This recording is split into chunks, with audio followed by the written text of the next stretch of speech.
silipin natin yung manukan nila mama.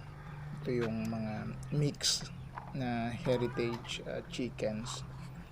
May light Sussex siya, merong brown decal o decal brown, merong black Australorp na mga hens. So na-mix na siya kasi iba-ibang breed yung nagsama-sama. So ayun, so yan siya. Yan yung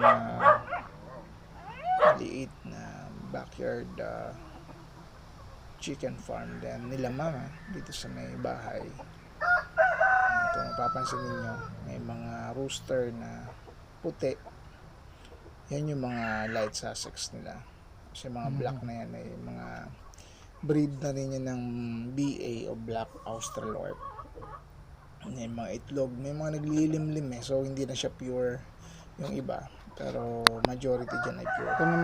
Ito naman yung mga pato na alaga nila. 15 pieces lahat yan. So ang problema lang, nangingitlog siya pero nawawala yung mga itlog. So ang duda ay kinakain ng mga daga. Hindi pa natin sure, pero sabi ko nga ibenta na lang kasi sayang naman. Yan, kikita nyo ang dami nila, di ba? Daming pato. Ayun, so yan lang yung maliit na farm nila.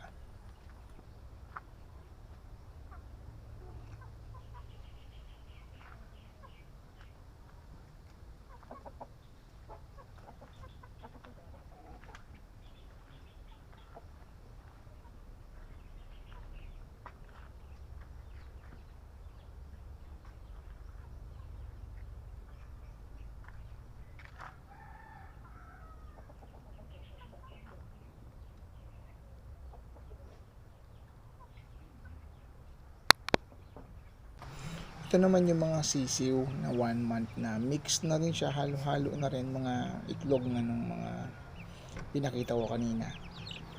Mixed heritage chicken na yan, mga egg layer yan, brown egg layer. So yan, thank you so much guys for watching. Please don't forget to subscribe sa ating channel and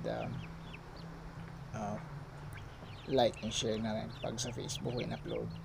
God bless, bye bye.